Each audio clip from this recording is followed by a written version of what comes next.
Hello,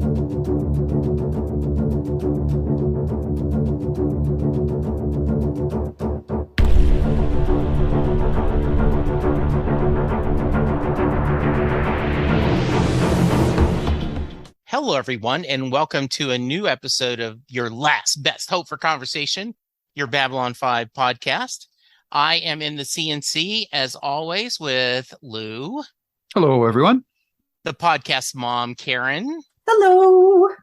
And joining us, because this episode is so amazing and timey-wimey, we had to bring in a ringer, a guest host. And joining us today is my partner in time, my podcast brother, the co-founder of Strange and Wonderful Productions, and my son-in-law. Wonderful and Strange Productions. Yes, Wonderful and Strange. Yes, I am dyslexic. I actually wrote that down and Stranger Full in One. Wrong. Yes, Charles Skaggs. So Charles, welcome, Yes. buddy. Well, thank you, Jesse. I love it out here on the far reaches of space and here in the 23rd century. And I'm very happy to talk some Babylon 5 with you guys. Some of you I'm meeting for the first time. Some of you I haven't seen forever and a day. For a long time. I miss you so much. And obviously, Jesse, you're probably tired of me by now. So, Well, it is. But thanks for having me here. I really appreciate it. We were talking before we hit record that Charles and Karen used to record with Charles and I on the Doctor Who podcast for a while. Karen and Charles did Fandom Zone for a long time.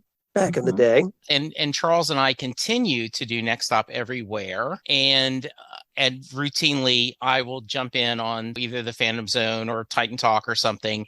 But we decided Lou and Charles have never podcasted together. So we're excited about getting a new, as we talked about last time, you find two characters that don't ordinarily interact and you put them together, you have goldness. That's what we've got today. Our Venn diagram. Sparks will fly. Yes. Venn diagram was like this, and it went, ooh. So Charles. So Jesse. I'm warning our audience right now.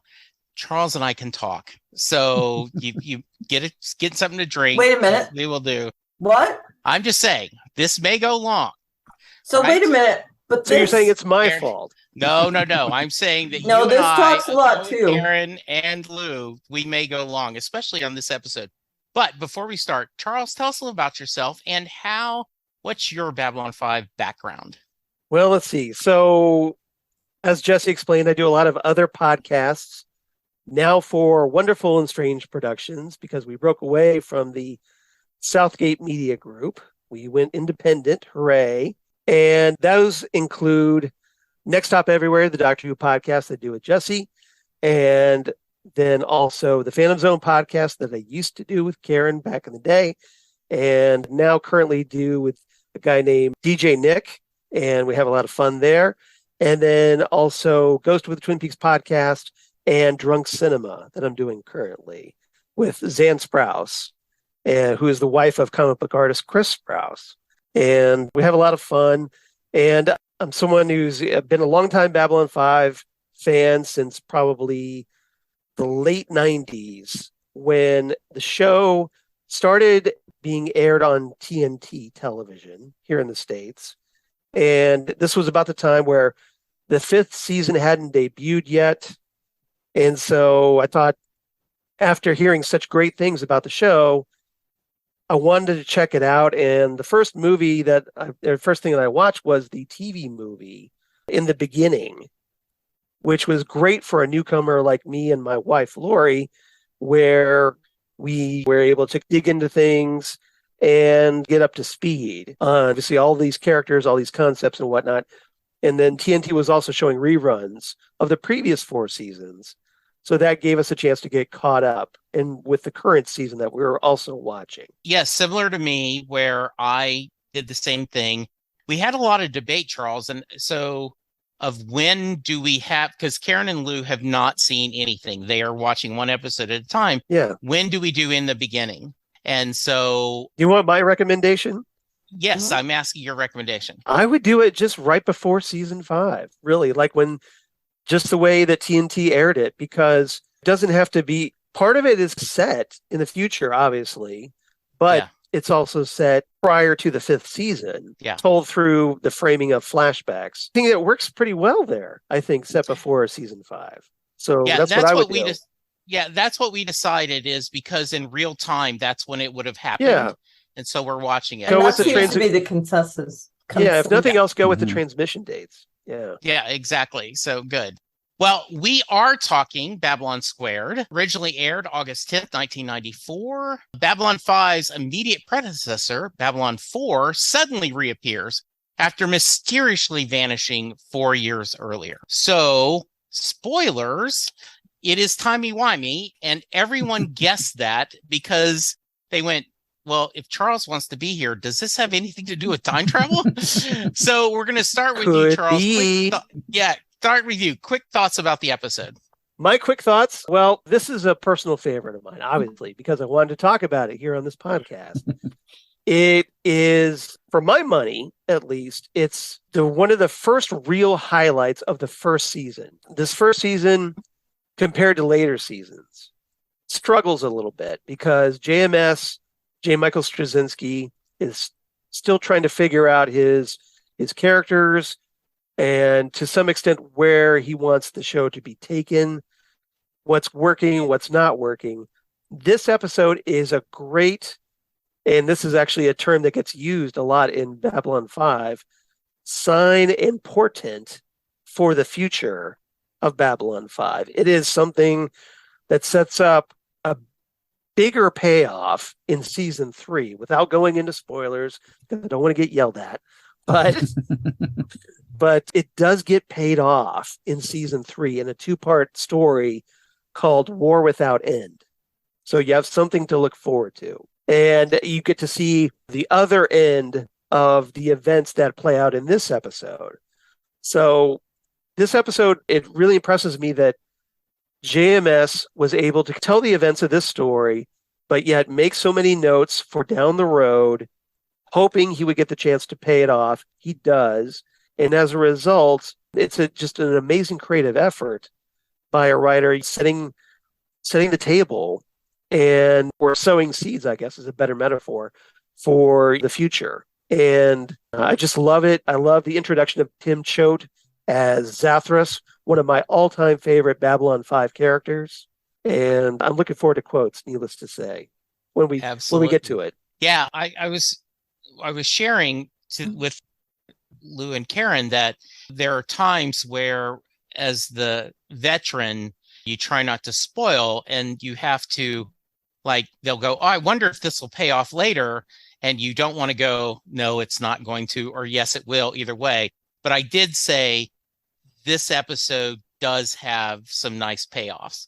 So, Karen, what were your thoughts on the episode? I really liked it. We've been talking, some of the things that we've been talking about over the course of the season have been, where did those other space stations go? You know, some of them were destroyed, one of them disappeared. And so seeing this filled us in on some of that backstory. And that's always good when you can get something sewn up. And then the fact that it gets sewn up, but then you got more questions. Again, that's aces in my book. So I really like that. The guest stars, again, for 2 in a row, the guest stars add to instead of detract, because there were quite a few that the guest star was just chewing scenery. And in this case, I thought they added to the story. And I thought it was very well balanced. And we also get a little more of Delenn. So how can you argue with it? And now, Lou, let's see if you argue with it. Yeah, so Lou. Oh, I'm the villain. Yeah, it was a good episode. It has I disagree with Karen a little bit on the guest star. I think it has one of those Spinal Tap 11 characters, the major of the Babylon 4. He's constantly at a yelling high level throughout the whole episode, which is tiresome. I do like the whole conceit of the episode, and it's a nice bit of foreshadowing that there's this future war that we're going to be on the lookout for, apparently in season 3. And we get to see some very interesting stuff with Delenn and her decision with the Grey Council. And this has been building over the last couple of episodes that it's going to be coming to a head, I would assume, because we know what happens next season in terms of the cast and that. And so I'm very curious to see how they're going to transition through this episode into the final episode of the first season. And time travel works best when you don't get too tied up in the technicalities of it. And this one was pretty straightforward. Some of the strongest time travel stories I know, they just basically say, here's a portal, and this does, you go through this, you travel through time. Stephen King's 11/22/63 going through the pantry in the back of the restaurant. It just does it and get on with the story, and you don't get tied up with explaining stuff, which I prefer. So I found the character, what's his name? Zathras. Yeah. A little frustrating. But since this is a brand new idea, I went with it. But it's this shattered personality that doesn't really give you any straight answers, which is always annoying that they're holding story back when if the character was a normal character, you would get answers. So that's a bit of a mixed point for me. And then we'll get into one aspect that almost threw out of me, but I'll just suffice it to say that I almost expected to see the monolith from 2001 show up at some point during the episode. Ah, very nice. Yeah, I remember watching this and being very happy with it. And then when you get the payoff in the future, it ramps it up even more. So I think that Charles and I, as being veterans, have a little bit of future tint glasses because we see this. We just don't see the beginning of the symphony. We hear the ending as well. But yeah, I agree. And I also like that, and as Charles said so well, JMS is starting to hit his stride here. The past 3 or 4 episodes we've talked about, we've enjoyed, and the way this works out that we're going to go to the season finale on next, when we record next, I think this is a great setup, and then going to go from there. There's often we talk about there's a storyline and a B storyline. There's an A1 and an A.1 maybe. I mean, they're both very divergent storylines, but both main storylines that another episode might have been the main storyline. So let's start with we find out that there's all kinds of crap happening in Sector 14, and we've got all kinds of tachyon particles or all kinds of gamma rays, who knows what all we're getting. And we find out that a pilot's dead. He's died of old age. He's scratched B4, and no one thinks that it's the word B4. They immediately go Babylon 4. And I was like, I wouldn't have made that connection.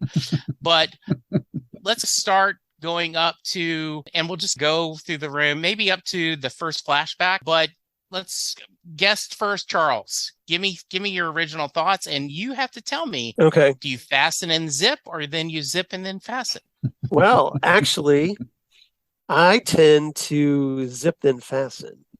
All right. All right. So if nothing else, this episode will teach you to never get stuck on a shuttle trip with Michael Garibaldi. Mm-hmm. Good advice. Yes, but or at least make sure you have like something else to talk about for sure. Yes. Or a Kindle. Okay. So where do you want me to start, Jesse? Go through it, and okay. And we'll stop, and then we'll go there. Just go for it. Okay. I agree with you. These are essentially 2 A plots in one episode because both of them have significant importance for the future of this show. And with let's just call it the Babylon 4 plot, you have this importance of like, okay, well, this, like Lou was talking about, there's this war that's going to be coming down the road, and Zathras was sent to get Babylon 4, take it, and use it to be a headquarters in that war. And the question is now, there's some teases for the future. It's one of the things that will become a hallmark of this series. So for all the newbies, you better get used to it, because JMS loves to tease things for down the road, and dropping little hints along the way, and to make you, when you get to that point down the road, to make you go back and go like, oh, that's what he was talking about. And as a result, so when you finish the series and you go back and start over again, hopefully, you will approach it in a completely different way the second time around, knowing what you know and getting more out of it as a result, I think. Yeah, this is often called a novel for TV. Mhm. And I think you guys said a lot about Farscape, the same thing, that Mhm. as you watch Farscape a second or third time, you go, oh, I didn't get that the first time, and now I did. So, yeah. I understood that reference. Yes. But yeah, Zathras is a character that has a lot of connections down the road, but primarily his importance, I think, here in this plot, in addition to comic relief, because that's what he is. He's a comic relief character. He's a very odd character, has a very odd way of speaking, kind of like almost in like a Yoda way, a little bit. And he is purposely vague because that's JMS writing through him. The same way you would get with another character like Kosh, perhaps, where very enigmatic, very vague, and you don't really see the big picture yet. So, but thankfully, I think and this is all, again, all credit to Tim Choate, the actor playing him. Makes him so, at least as far as I'm concerned, very likable. He's funny.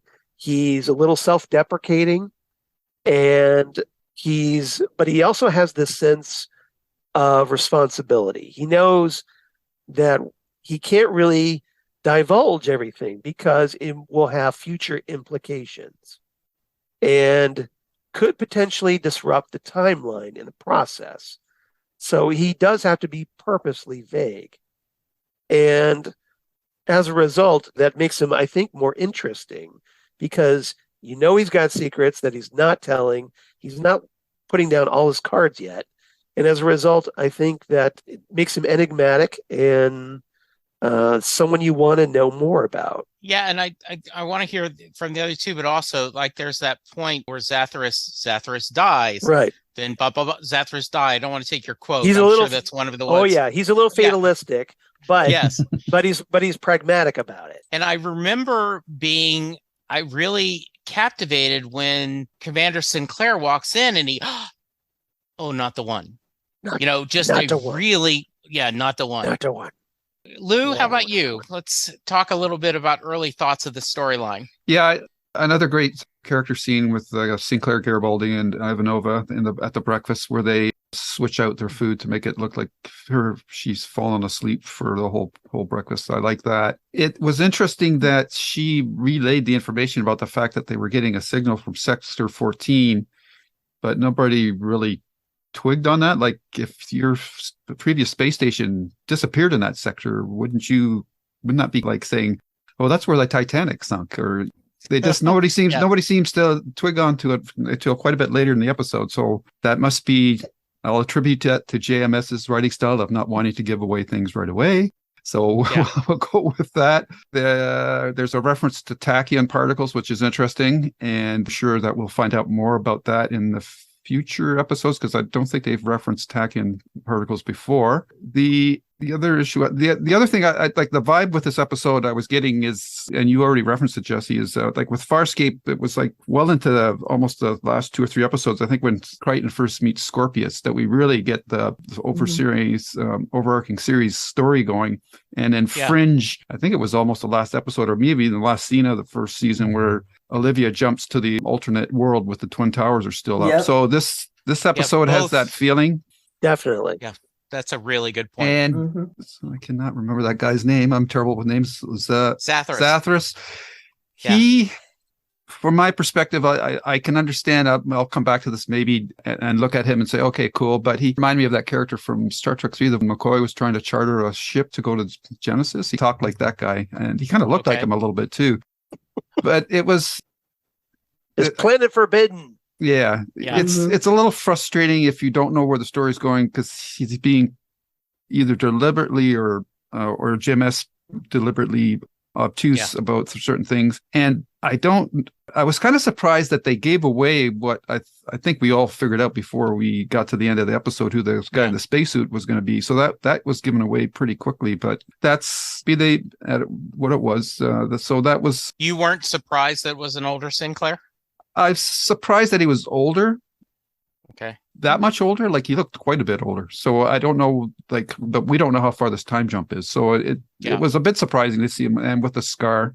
So that was all interesting. And so it's definitely setting up big things here. And as we get into the time jumps, it's interesting that everybody's jumping to different spots, and I don't know the significance of why those particular spots were shown. We get a flash forward of Sinclair and Garibaldi. Maybe this is part of the war that we're going to find out about later on. I don't know, but it seemed to be on Babylon 5, but I don't know. The sets were not that clear as to what well, it must have been 5, because Garibaldi mentioned something about the reactors being set to go to overload or something like that. So yeah, so there's a lot of stuff going on, and you're trying to process it all, and at the same time, you've got Delenn off doing her stuff.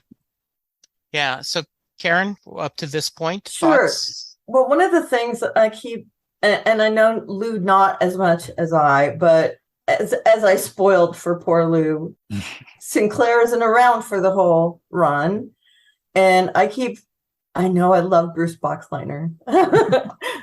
Charles did a little fist bump. Yes. Yeah. Boxleitner is really when the show takes off. Okay, good. Yeah, I told Lou and Jesse.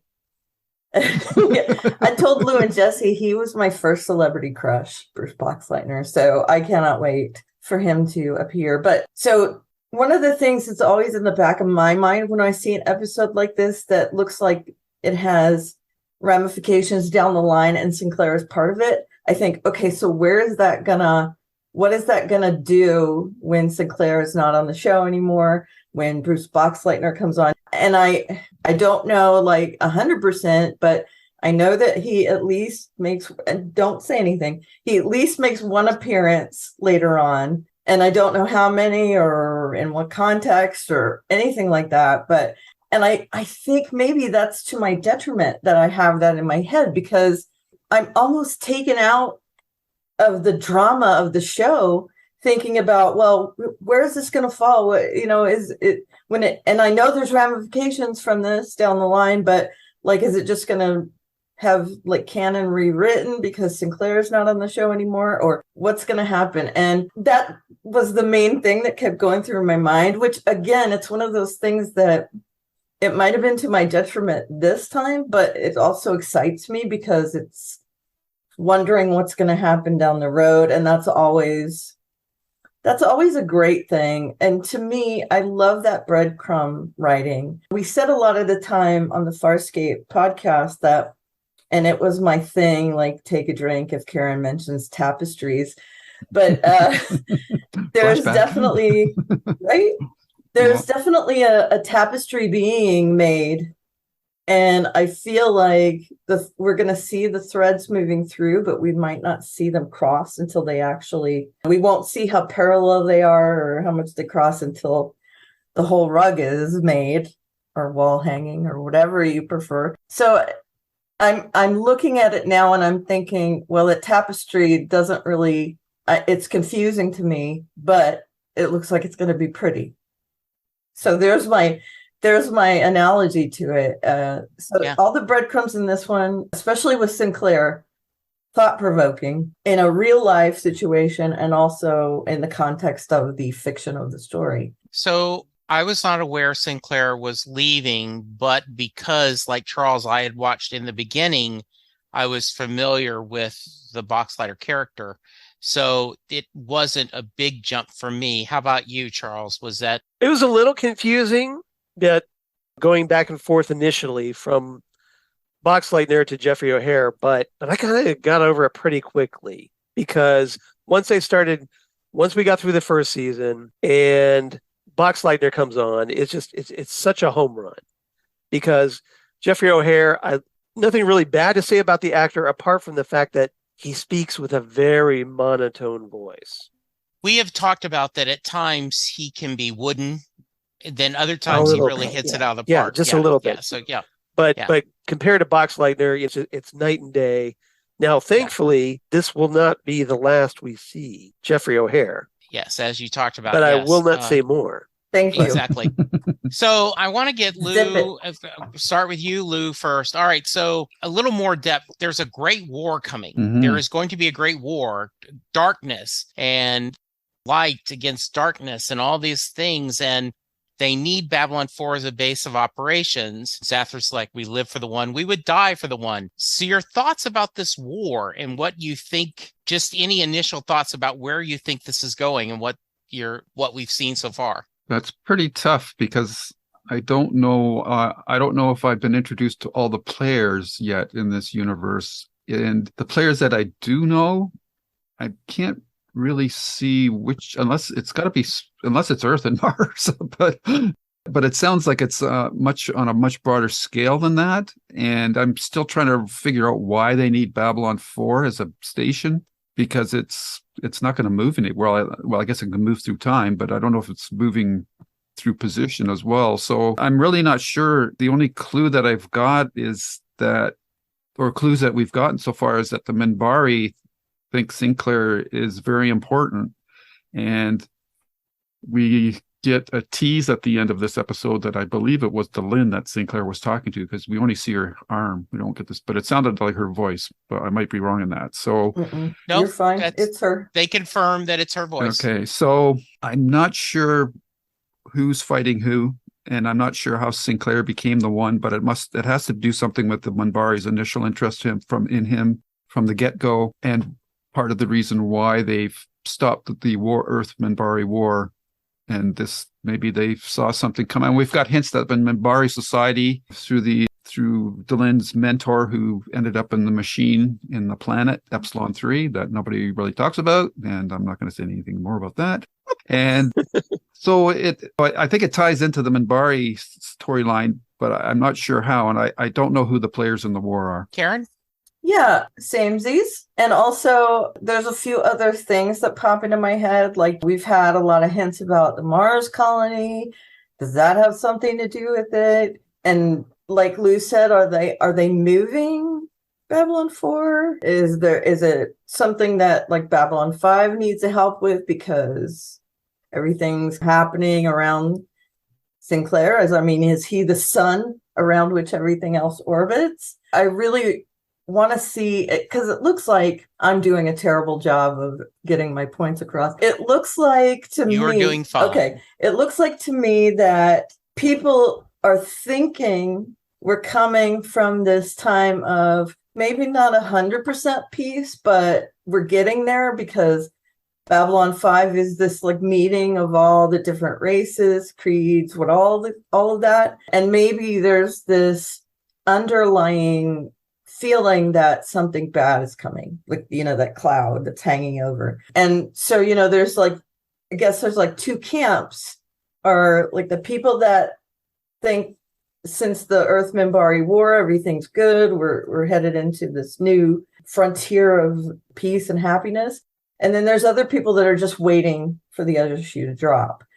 And again, it's planting seeds. Oh, and we got to see the Arboretum again, which was awesome. But yeah, they seem to be planting seeds that's giving us this like foreboding kind of, it's almost like they're saying, look, here's an ice cream and now I'm going to dump mud all over the top of it. I really want to get to that ice cream, but no, we can't do it.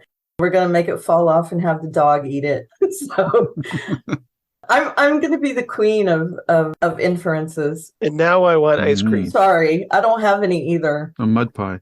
Yeah. Yes. I do have cinnamon twists, though, from my pizza place. That's for later. Good. But anyway, yeah, so I'm almost getting this heaviness from it of like, something's coming, don't know when. So yeah, there's that sort of feeling I get from it.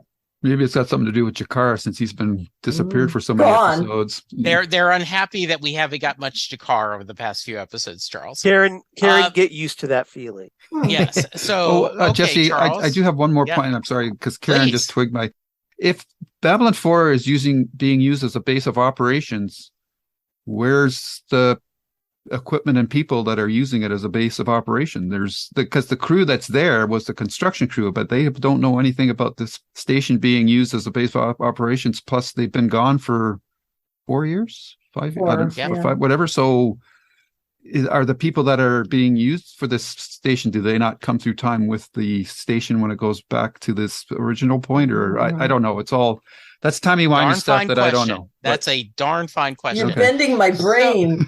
Yeah. So Charles. Well, usually there's like an opening ceremony when you like you have the construction guys, they finish the project, they build the roller coaster or whatever, and then Usually you cut the ribbon and then you can go on the roller coaster. So Okay. Yeah.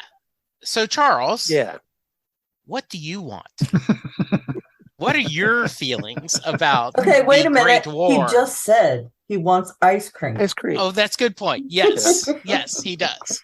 Yeah, I remember being a little confused about this Great War coming, and I did not connect the dots, but I knew it was important. And I think Karen said this at the beginning, right? Like all great stories, you answer my questions and give me more questions.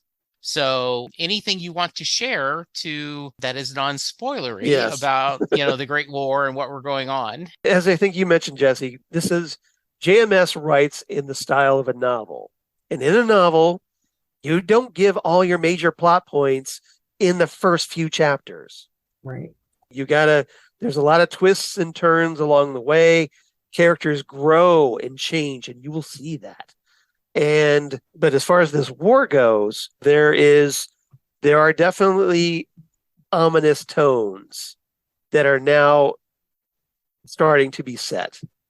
And the scale that you think this series may go, it's bigger than you think it is. Mm. And I want to Is that say, too spoilery? I think that's well done. And I think it's enticing. Lou's point That's about right. knowing all the players, I think is a really good insight because, and you don't forget, in the very first episode, no one is who they seem to be in Babylon 5. And so that's a really good. That's irritating. Yes. Stop that. All right. So we got Elise came back. You guys had said, hey, is she going to show up back again? Yeah. And so I think it was really nice that we had heard him tell that story, and now we see him doing that story. And I thought once again that Garibaldi played this perfectly. The actor, like, oh no, I want a do-over, and he knows he can't. Right. So I thought that was good. Well, technically, she doesn't come back. Right. Right. I mean, the actress comes back, but yes, it's yes. Yeah, it's a flashback. Right. Yeah. So we only get like backstory for that, which is good. I loved that, but it's not like something new is happening, which makes me very sad for Garibaldi. Yeah, because he was gut wrenched. Even though he said he was happy for her, there was a part of him that was like, I always wanted to come back and be with you. So it was bittersweet that we at least got to see what the dealio was, but that it's still not a happy ending between them. So, Luke, I think it's interesting that Garibaldi's time jump was a flashback, whereas Sinclair's was a flash forward, which probably is, maybe I'm just making too much up here, but I think it's symbolic of where the character, their minds are at right now at this particular point in the series. So that's what I took away from it the most. Good. That is a great point. I think that's 100% true. And does that give us connotations of, is he going to fall off the wagon again because he's spiraling? And so there's a lot of that too. And what is Sinclair doing? I'm really curious to see what the relationship between Garibaldi and whatever Bruce Boxleitner's character is, because he's only there because of Sinclair's say so. Yeah. Does Boxleitner, is he that enlightened or sympathetic or empathetic? I'm very curious to see how they play off of each other. I will mention this again when we get to the second season, but to throw a little football in there, Jimmy Johnson said the biggest mistake he ever made was when he went to University of Miami. He did not change all his assistant coaches. He kept all the assistant coaches from the previous head coach, and he said he'd never do that again. So just as a breadcrumb, right? You're coming into commander and you've got this whole staff. How does that work? So any thoughts about Elise before we move to Delenn, Charles? Well, Elise, I can't say too much because of spoilers, but her and Garibaldi have this very complicated relationship, and you will, I guess, get to see more as this series progresses. She is a very important part of his life, and But the problem is where they are now as characters, they're not in a place where they need to be. We'll see what happens. I can't really spoil it, but might as well be living on Mars. But to quote a certain Ambassador Kosh, and so it begins. Kosh, what is that dude's deal? Is it a dude? We will probably go back and forth to this, but let's talk about. So Delenn flies off on her own. She goes to this huge ship, and she's back. The Great Council, they are whole again. So now we know. It's been too long. Lanier was saying that she's off station, so now we know where she went. She went back to Minbar. Is that where she went? Back to Minbar? Well, it's a ship that is the Minbari ship. Yeah, Minbari ship, and similar. And they talk about this on the Lurker's Guide, so it's not spoilery. That similar to like us back in the Cold War, nuclear submarines were always going and sea.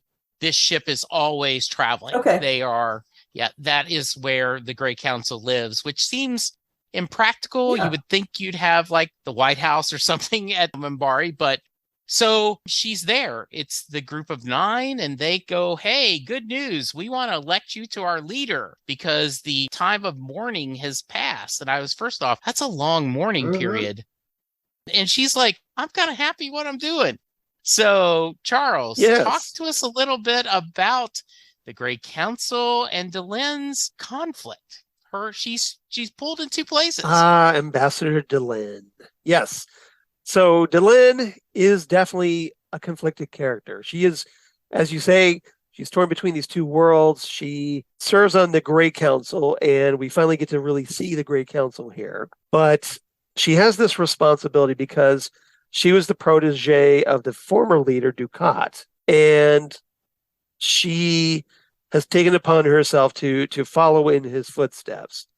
The problem is that the council has goals that are conflicting with what Delenn wants. Delenn seems to find purpose on Babylon 5.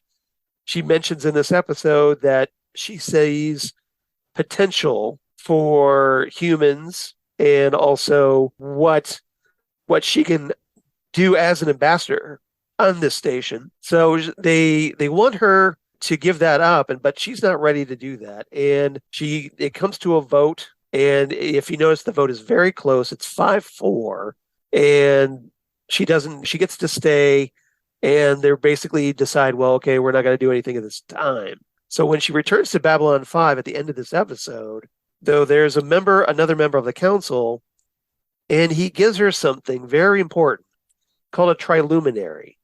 And this triluminary is something that is, how can I put this without spoiling things? It's a catalyst for change. Okay. Which is the episode title. Right. And think of this as the Chekhov's triangle, right? Okay. Like if you see Chekhov's gun, it was introduced for a reason. Yes, exactly. So this is, pay attention to the triangle. It's important. But it'll fit right in with her 3D chess set thing. That's right. Exactly. With the cones of Dunshire. Yes. But they talk about that guy, the other member of the other Minbari, mentions how he feels change is coming as well. But he doesn't know much more than probably Lou, you and Karen do at this point. So they part ways.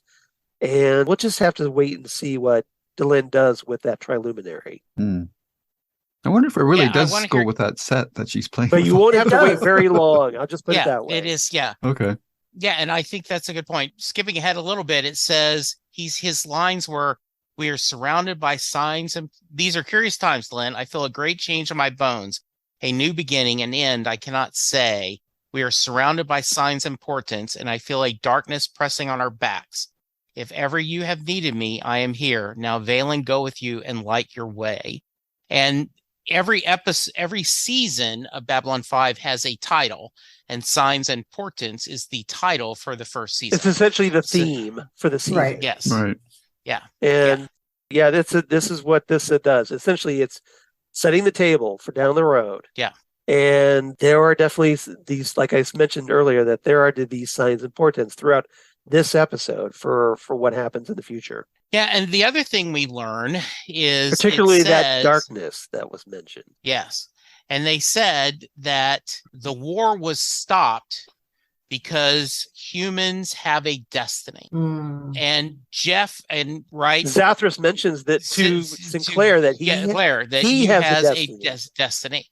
So there is a lot of foreshadowing about destiny. So Lou, thoughts on the Grey Council and everything? She's going, no, I can't do this, and wanting to go back. Just have fun. Well, this was, for me, the most interesting section of the episode. And like Karen said, give me answers, but then give me a whole bunch of new questions. And this certainly accomplished that on both sides. I'm a little shaky on the hierarchy of the people in this section of the episode. So Ducat, we've heard that name before. That's not the military guy whose body disappeared, right? No, we have not seen him. He's the leader of the religious caste. Yeah, and he was the leader of the Grey Council. Okay. So they're all 9, but someone is the leader. Okay. And that was him. So she's on the Grey Council, and they want to promote her to the Great Hall. Or no, they want, in other words, you're a senator, but you can be elected to the majority leader. Okay. Or you're in the Congress and you're Speaker of the House.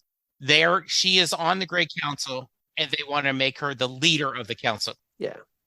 Okay. So there's no leader right now? That's correct. And there hasn't been a leader since his death. And how long ago was that? Yes. 5 years, something like that? Yeah, that's a long time to go without a leader. Yes, it is, but they had the warning. Okay. That's what I mentioned. I was like, okay. Really? You haven't? That's a long time. Right. Yes. Right. Well, technically, they still have the council. So at least they do have people that are running things. But it's weird to not have a leader. Minbari tend to think long term. Right. I was going to say the same thing, that they tend to think in decades or centuries versus years. Okay. Yeah. Is that partially because they're a long-lived race? Like, what's their lifespan compared to a human? Is it greater? I think it's considerably longer. I would have to do it. Yeah, I do think they live a lot longer than humans. Okay. So it was very interesting. I loved the staging of everything, the minimalistic sets and the spotlights and that actually works quite well. It was very atmospheric. So, and the shots of the ship, again, I like the ship designs in the Babylon 5 universe. They're very different than other shows and still continue to be. They're not something that you see in even anything remotely close in other series. So that's all cool. It was not a surprise that Delenn decided or said that she did not want to accept that position and that she wanted to fulfill the current mission that she's on, which I'm hoping we're going to find out exactly what it is. but I assume that's coming up next. And we're going to go there just a little bit, I guess, a 5-4 vote. So does that mean that there's like the Democrats are the majority party of this council right now? So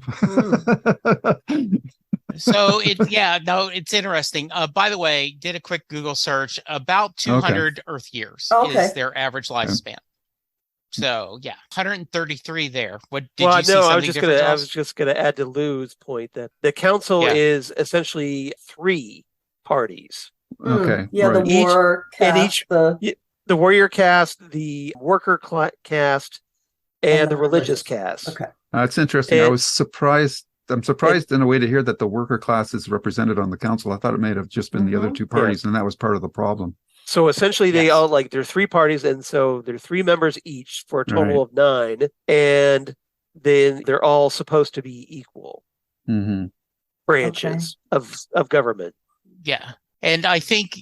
Yeah, and so you're right. 5-4 means it was very close, and so and they do not tell us if did all the religious caste vote to allow her. Did she vote too, or are there 10 members? She did. Yes. Okay. She voted. So it was technically 4-4. Yeah. And then she broke her tie. Yes, and she. That's interesting. Should she be allowed to vote for herself in something that important? I don't. That's interesting. Sure. I mean, why not? Well, otherwise, I think that's a really good. So she has to vote. Yeah. But for sure. But okay. So knowing now that the council's made up of the three parties, I have to assume that the triluminary is representative of those three parties as well. And I made it as a joke at first, but I'm wondering if that object will work with her cones of Dunshire back in her cabin somehow. I don't know. so this is interesting stuff, and I'm glad that she is building something in her. It seems quarters, so now. I took she? it as some sort of weird 3D chess thing at the time, but now maybe it's more important than I thought initially. So that's cool. So yeah, this was the best part of the episode for me, and I'm glad to see that they're progressing it, and it even adds some more intrigue to her final appearance in the episode with future Sinclair. So yep, definitely. I have to ask, Karen? First off, does Delenn have daddy issues? Because so far in the first season, we have seen, heard, or been in contact with 3 older men mentors. 3. We had the warrior that came, whose body was dragged through. We had the guy who got hooked up to the machine in the 2-parter, and Ducat. Now we're told Ducat was one of her mentors. So does she just fall in with whatever older male decides to give her some advice, or? No, I think she falls in with Ducat first. Right. And then everybody else tries to measure against I Ducat. see. Okay. Yeah, this is slightly spoilerish, but I'm gonna break it. The line she says to Lanier, Ducat said to her. All right. You will see in the future. Okay. So she's passing it down. She's paying it forward, as it were. Yes. Okay, that's good. Yeah. I mean, I meant that as a joke, but I also, what's her deal? Is she just trying to learn everything she can, which is my opinion? She's trying to learn everything she can. Or does she need someone to guide her? Is it a want versus a need, or is it both? Her character is so intriguing to me. And also the actress that plays her she was great in this, as far as I can tell. I mean, from what we've gotten so far, and, on Lost and all that, I really loved her. So, anything that has to do with Delenn is a big thumbs up in my book. We've heard about the Grey Council all throughout this first season. And we saw that kind of shadowy snippet that Sinclair got a breakthrough when he was on the machine. And now to see them, and it looks like it's just like they got one tiny little light on them now. There was no light on them in Sinclair's head, and now there's a little light. So are we going to get a spotlight ever on it, or is it always going to be these little lights?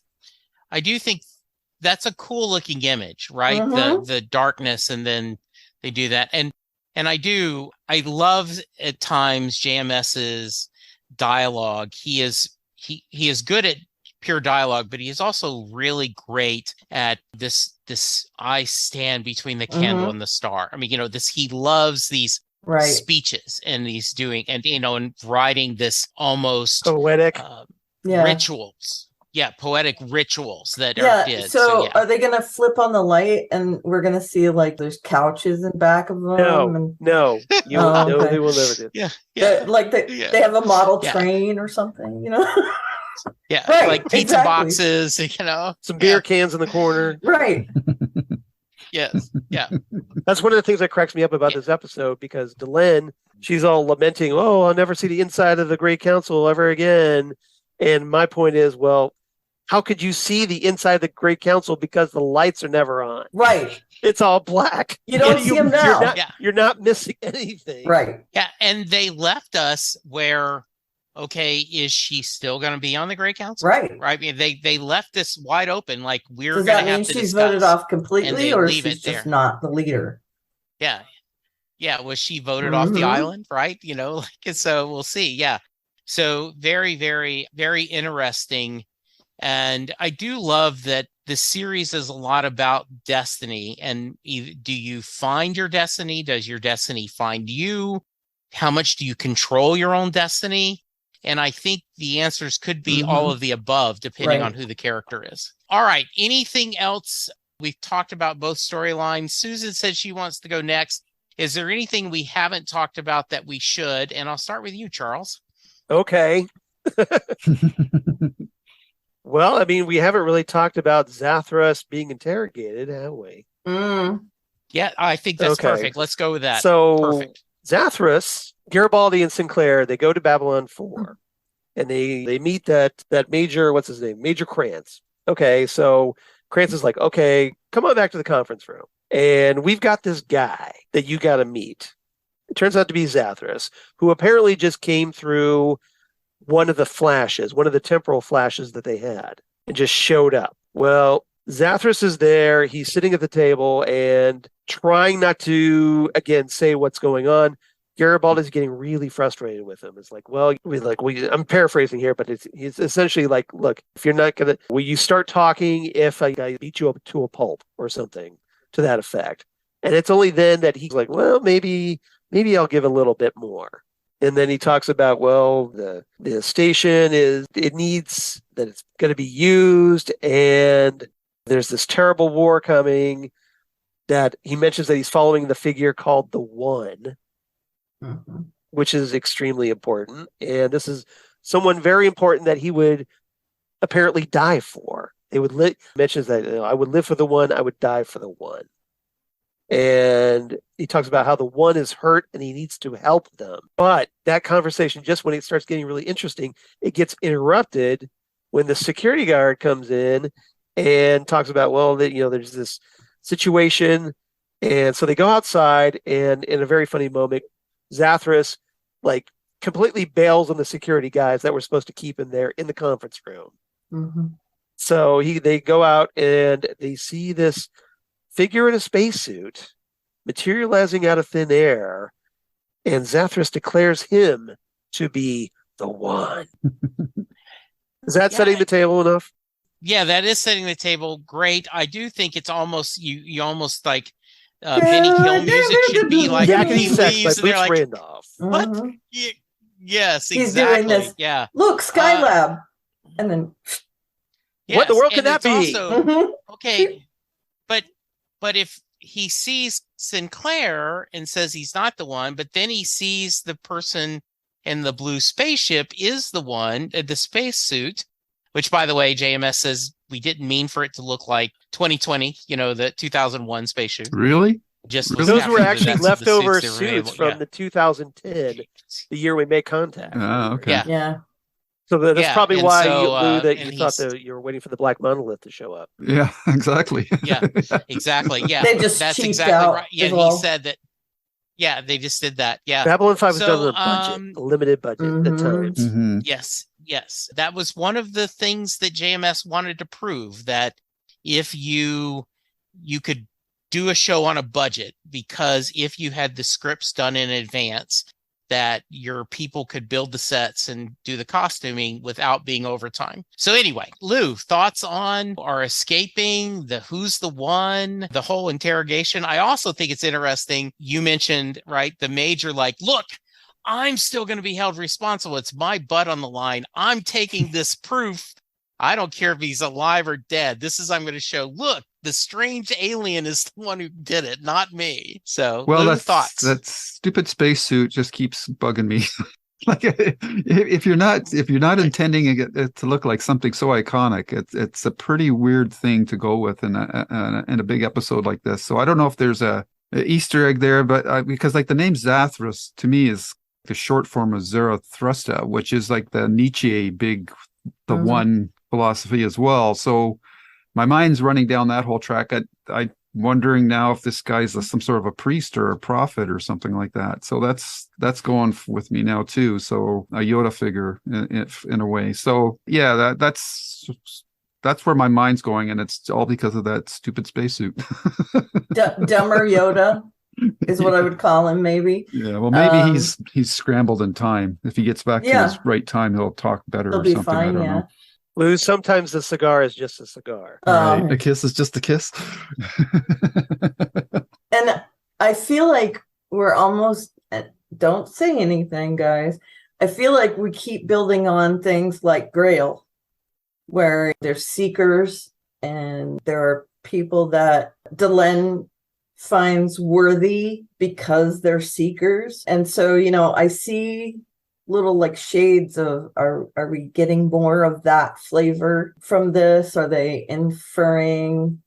Am I inferring that this is a little bit more to that? I mean, because this guy, like Lou said, is he religious? Is he just somebody that was there? I mean, what is his relation to this whole thing? Because we don't get any answers as to what is his deal yet. Why is he so important right now? It would be like if just some random neighbor came over to your house and was like, yeah, I know what's in your attic, and then leaves.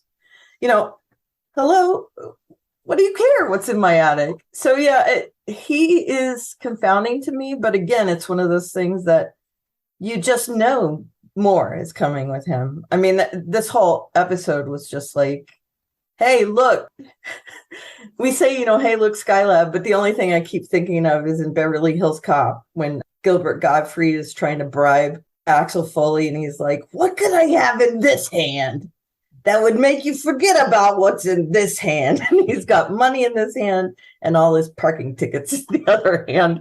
So, I mean, do they have the war in one hand and then Delenn and Sinclair in the other hand?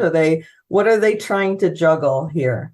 So I really want to find out. The other thing I'm sorry, I just thought of it now, and it's with the suit again, is why is he wearing the suit in the first place? Is it just to hide his identity? That seems to be the only reason. And it's interesting that when they touch each other, they repel. So opposites attract, likes repel. I don't know if that's something to do there too. In Doctor Who terms, that's called the Blinovich limitation effect. Which means the same people can't touch each other from different times should not ever touch each other. Okay. Or bad things happen. Mm-hmm. Yeah. Matter and antimatter. Yeah, exactly. Because essentially it's the same object existing in the same point in space at the same time. So universe doesn't really like that. Yeah. Mm-hmm. Yeah. JMS said the suit, that wasn't an intentional 2001 nod. We went to modern props to get a space suit for Babylon Squared, and the only one they had on hand that would work for us was one left over from 2010, which I asked the folks in costume to change as much as possible, though it was pretty much what it was regardless. So that one was unintentional. So he says. So yeah, no. And some maybe, right? And there's always homages that don't have to mean anything which in the context of the show. But yeah. Well, and I think the guys that ran Lost talked about, we taught the audience how to watch the show. And so therefore, when they go, what did that little plane mean? Like, it wasn't. It was just a little plane. No. It had to be something, because that's what they taught the audience to watch. Fandom by nature will always overanalyze. Yep. And then read way too much into what's going on. Especially when you do a podcast about it. Yeah. That's right. Yeah. I mean, it makes for a fun absolutely. podcast. Yeah. It does. Yes, it does. Yep. Speculation is always much more interesting. Yeah. So we have a lot of discussion on who is the one, and we have the blue spaceship, and it is Delenn's voice, but we only see her hand. So, and Sinclair looks a lot older, looks like he's been through a battle or some kind of war. And so, a lot of questions left that we're going, what the heck? So what else do we need to talk about? Anything else, Charles? I love how you're asking the guest how to drive the discussion. Well, because you're I our know special guest. You're our highlighted guest. Okay. You're our ringer. I know. That's right. I know your notes too. I just want to make sure you especially love this one. So I want to make sure if there's anything you specifically wanted to I think you pretty discuss. much got it. I think we've hit the highlights. Okay. I do think this is a really good setup.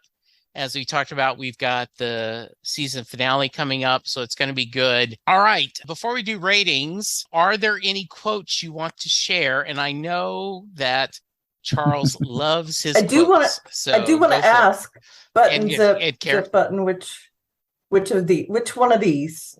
Yes. Because for me, it's Button and Zip. Okay, good. I am a Button and Zip. Zip and Button. And Charles already said he was a zip and then fasten.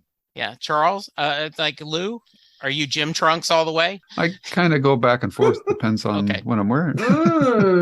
I did want to. And the zip I guess this through. is the Babylon 5 version of sock in a shoe or shoe in a sock. Yeah. Did make a note when he says, you want to talk socks? I go, Bombas. Bombas are the greatest socks ever. So I'm a big fan of Bombas socks. Yes. They are good. So, Quotes. Yeah. Quotes, Quotes. sorry. We'll start with All right. Charles and then we'll see. I'll just get you, a couple, 2, 3. I don't want to take everybody's time or everybody's quotes. Okay. But obviously my quotes are all Zathras, so apologies in advance. Because Zathras gets the best lines in this episode. I'm sorry. So Zathras talking to Jeffrey Sinclair, right off the bat, he goes, "Oh, not the one." Sinclair is like, "Not the one what?" Zathras says, "Not the one. Won't talk. Can't talk. Not the one. They told me they did. Zathras listens. He does. Yes. Zathras listens and does what he is told." I like that. And Very nice. Mhm. a little bit. Very Yoda. They all went to the same school, right? Yeah. Yes. They Inverted must grammar, I guess. Major Krantz with Zathras saying, "What if we take you with us, put you on trial?" Zathras replies, "Zathras, not of this time. You take, Zathras die. You leave, Zathras die. Either way, it is bad for Zathras." And then, Yeah, I like that one too. Good. I was just I'd going to do one already last shared- one, Go ahead, Charles. Yeah. just a one real more. quick one. Please. Zathras to Sinclair, where he goes, "Zathras does not want to die, but if it is the only way, then Zathras dies. It is life. Yeah. And he also Yes, thinks maybe yeah, he'll get a exactly. Like, statue. Maybe right? people He come said visit yes. Zathras." Yeah.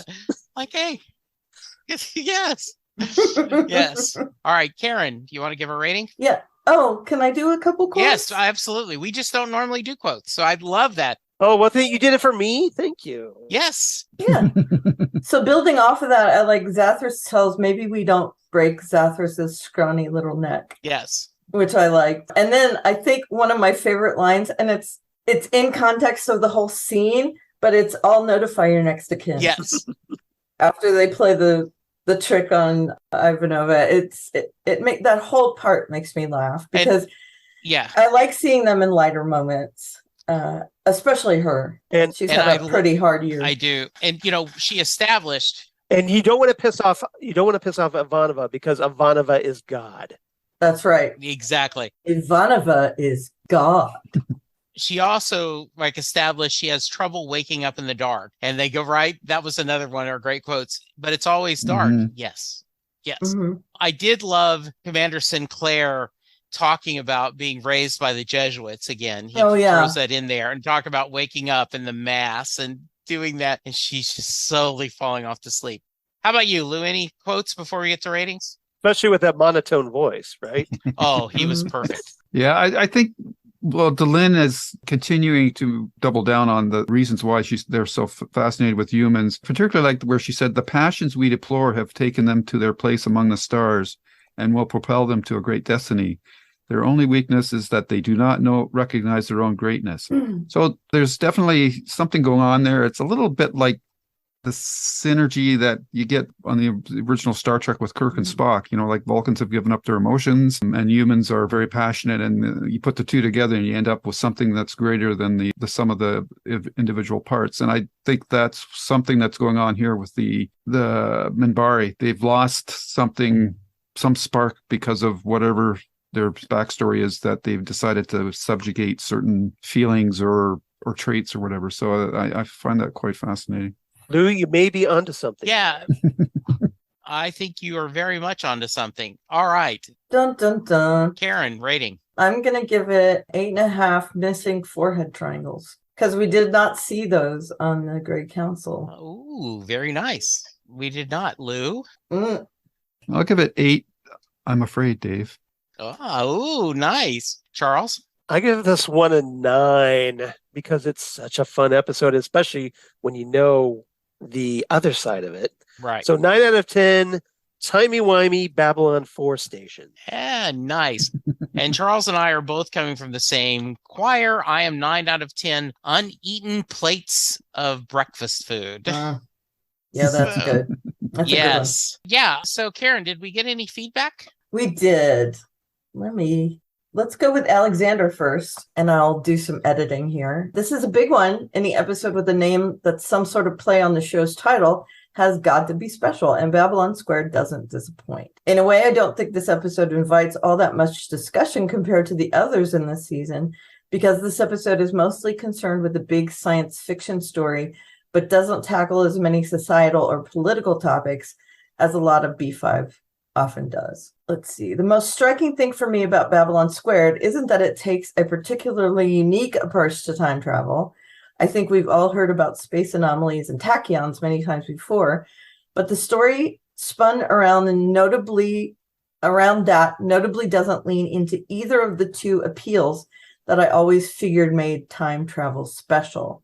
It isn't used to show us much about the past or future. On the contrary, the time traveling station B4 is, even in universe, a pretty close copy of Babylon 5, but our characters and their struggles don't really arise from the mechanics of time travel, paradoxes, and the like either.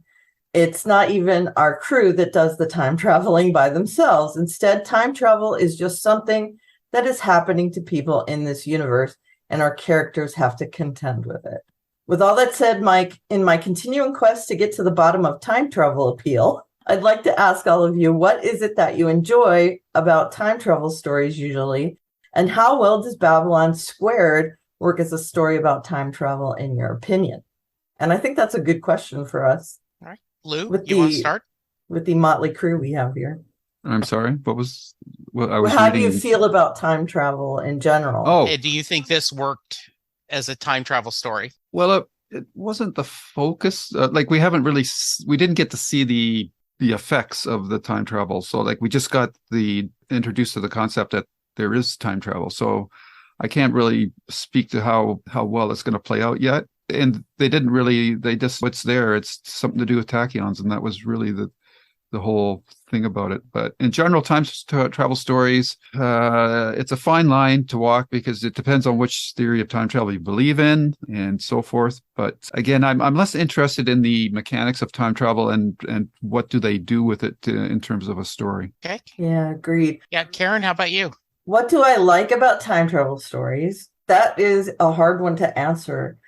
I like that it makes you think, number one, about whether it would be possible for realsies or not, how it would work, what you could do with it, whether you could go back in time or only forward in time, which there's a theory that you can only go forward in time and you can never come back. Or is it something that's not static? Could you go back? Could you save JFK? And as we talked with Stephen King, 11/22/63 is my personal favorite Stephen King book, and that is based on time travel. And it's that sort of thing that I like about it, that nebulous, what would you do? It makes you think, what would you do if you could time travel? Well, here's what this guy is going to do with it. How do you feel about that? So that's where my mindset is with it. Plus, it's science fiction gold. It's a theory. Everyone's got their own opinion on it. So take that theory, build on it, twist it around, make it do something unexpected. And part of it is that tantalizing, is it ever going to happen? Are we ever going to see time travel?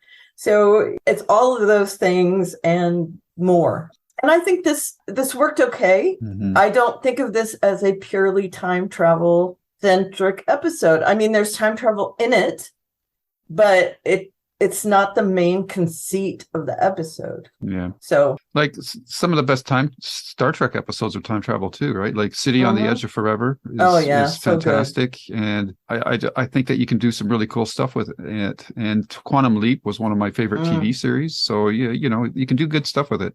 And 11/22/63 also is a good story. But then there's other ones where it's just the gimmick, and that's the stuff that I don't really like. Though I thought that Back to the Future straddled that line a little bit too much, but overall, because you like the characters, you went with some of the stuff that they did. But that was a good use of time travel as well. Yeah, and there's time travel romances, which I like, especially when like the girl is like an archaeologist and she's digging and she goes back to Scotland and she falls in love with this guy with the skirt on. I mean, those are so great. I love them. Mm-hmm. So, Charles, I don't think you like time travel at all, right? No, it sucks. No.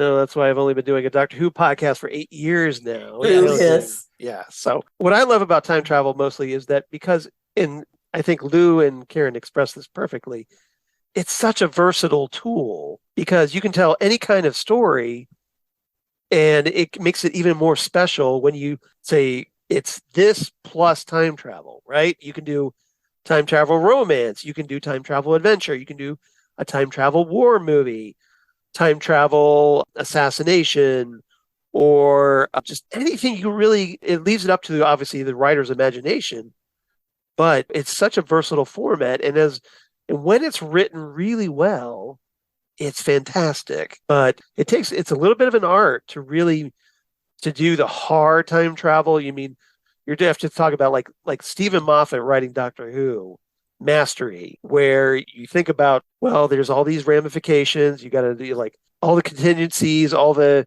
effects, and that cause and effect that I think can create some fantastic stories.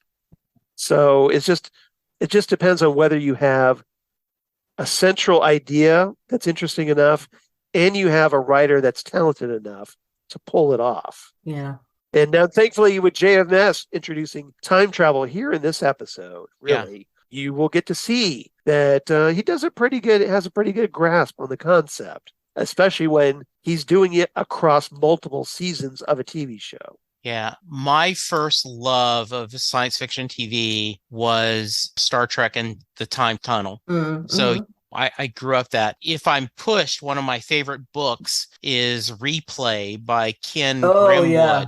Mm-hmm. It is an amazing book. That's very good. Yeah, that what if you could live your life over and over and over again? So yeah, I am intrigued by the idea of, once again, because of Quantum Leap, the idea of traveling back and fixing the mistakes you made, and how would that change your life, and how would you change other things? So yeah, I think this did really well of setting us up what's coming in the future. So let me just like 3 different things in the sci-fi arena. Yeah. We have Quantum Leap that's jumping into people and trying to affect change. Yeah. And we have Doctor Who that's like mayhem. Let's try and fix some stuff, or let's try and mess up some stuff, or let's find out what's going on. And then we have something like Legends of Tomorrow, which also is time travel and is like the superhero version of time travel, completely different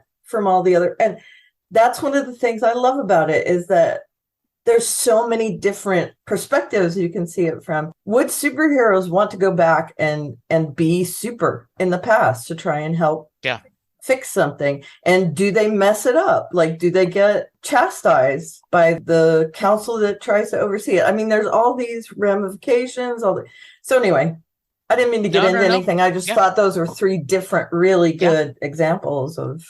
Absolutely. I know we got a couple other things. You want to give us a couple more highlights? Sure. Holly's back. Yay! Hooray. Always good to see her from Holly. Hi, Holly. First off, no, do not get between. Say her name again, Ivanova. Charles. Ivanova. Ivanova. I always do it wrong. Ivanova and her food. Garibaldi better sleep with one eye open, and Sinclair as well, when she finds out he was also behind the nabbing of her breakfast. Though something tells me it was worth it from what was piled on the plate. Babylon 4 reappearing after a few years. This is going to be interesting. Delenn being chosen as the next leader and not having to deal with Babylon 5 anymore. Didn't see it coming, unless this is a test of some sort. Okay, could we ask questions first and shoot later? Get to the bottom of things. The Flash thing of the future and back to the present was interesting. Wonder if it's a fixed point in time or can be changed based on actions taken. Wish they could have gotten some clear answers out of Zathras for the timeline, because that is some time jump, if you ask me. I'm getting some Time Lord vibes from Delenn's people about what they think about humans, and some Doctor vibes from Delenn. That's interesting. Babylon 4 is safe and sound, doing whatever it is it's doing in whatever timeline. A good episode. I'll wrap it up here. Holly from Wisconsin. And then from Nathan, we get, hey guys, when the show was coming out, I knew from JMS's Usenet messages that legacies are supposed to be after this episode. So I had to reserve a separate VHS tape to record it and watch it later instead of rewatching right away as my family usually did. Wow, VHS tape. Yes. It made Delenn's character more interesting. First, council members say that she might not return. Then in the legacy, she pulls a con with the body and then smacks Naroon around with her, maybe no longer existing authority. Quite a dangerous thing to do for a possible outcast, which made her more of a daredevil. Also, it was strange to see only 2 other males in the council. Delenn is the central Minbari character, so usual casual 90s sexism in casting was jarring. Zathras is a delight, of course.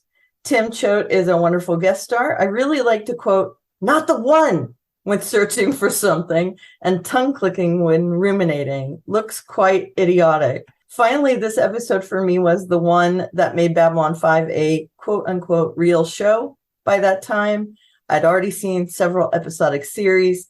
Thankfully, didn't know that J.J. Abrams' School of Writing existed yet. So the promise of something bigger with visions of the future in a second episode in one season, along with what gray-haired Sinclair said at the end, made the show much more exciting. It's moving somewhere. It's not just small stories about life on the station.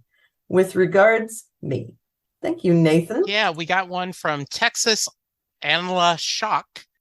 And picking up just a little bit of it, I'm a B-Fan 5 who discovered it right after the jump to TNT. I felt appropriate to write in on this episode since this was the one that really made me sit up and pay attention. I was still in the 90s episodic TV mentality, so Signs of Importance had just washed over me without realizing the significance. But Babylon Squared finally made me see there was a larger story at work. Enjoying the show, looking forward to season 2 and the shift into higher gear. So thank you, a fellow Texan, giving us some things. Lou, any comments on our YouTube channel? There are, but I think in the interest of time, I'll keep them for the next one, and I'll do a couple together. That sounds good. That's good. We are going long, but I warned us we would. But this was a very significant episode to discuss. All right. So, Charles, you talked a little bit about your podcast before, but tell us how we can find you on social media. Well, you can find me on social media at Charles Skaggs on Twitter, at Charles Skaggs on Instagram or Facebook, Charles Skaggs in Hilliard, Ohio, or my blog of geeky things, Damn Good Coffee and Hot. And hot. Where I talk about all my podcasts for Wonderful and Strange Productions, and also comic book news, comic book TV news, things like Babylon 5, what have you, and just whatever grabs my interest, of which I have many. And you didn't think I'd forget to do that, did you? And you have a little bit of comic book news to share, don't you? Maybe. So if you go to your friendly neighborhood comic shop starting today, or go to Comixology off of Amazon, you can download or buy a copy of DC's Terrors Through Time, #1, which is DC Comics 2022 Halloween anthology, and that just so happens to have a little 10-page story by yours truly called The Midnight Hour, which features the Justice Society of America. It's set in 1944, and there's some rather supernatural things involving a little object called the Skull of Zazamos. Nice. And so if you ever wanted to see the Justice Society of America, DC's original comic book face off against horrible supernatural creatures in a museum at night. A night at the museum. This might intrigue you. Yeah, no Ben Stiller though. 1944. Very no nice, Charles. Thank you. Maybe Jerry Stiller. I don't know how old he was back then. Yeah. Robin Williams and Jerry Stiller team up in heaven. Yeah, and Lou, about yourself, how can they reach you? You can find us, of course, YouTube at Lou's Reviews, where we have the Babylon 5 podcast, the Stephen King podcast, our JKLM Media podcast, where we've done Midnight Mass and Devs, and we're going to be starting Station 11. So check that out. And on Twitter, you can find me at Lou W. Sitzma or at S King Podcast. And Karen? I am at Eleveria on the Twitter machine, Aleveria. There's a link there to my blog, and that's where you can find all my other links. Plus, there's a link at the bottom of that page for Damn Good Coffee and Hot. There you go. Yes. Bring it all around. Yes. You can send us feedback at jklb5podcast@gmail.com. I am at Jesse Jackson DFW. You can check out me on my other podcast, including Set Listing Bruce and Small Council Matters, where we are going through House of the Dragon and having a really good time discussing that. Thank you for sticking with us on an extra long episode. Charles, we are so happy you spent some time with us. We had a little scheduling. We made it work, and we are looking forward to you coming back anytime. We loved visiting with you. Yeah. Thanks for giving up your Doctor Who slot. Oh, well, this was our off week, so it worked out really well. Yes. Okay. But that's okay. So thanks for having me. I really had a lot of fun. It was great to see Lou and see Karen again. Just, brings back some memories. It does. Mm. And Jesse. I love you. Well, That's how my cat talks. Okay. I love you. I love you. Your cat talks? Yep. But I had a lot of fun, and it was great talking Babylon 5, especially this episode. Yeah, absolutely. So maybe I'll have to come back and do the other side of the timey-wimey. Oh, Please. For season 3 down the road. That's a requirement. That's a requirement. That's not even on debate. That has to be. I think you have to come and visit us at least once. Yes, every I think season. that's a good idea. Time obviously there are other episodes that I do love. Well, so and some big ones coming up.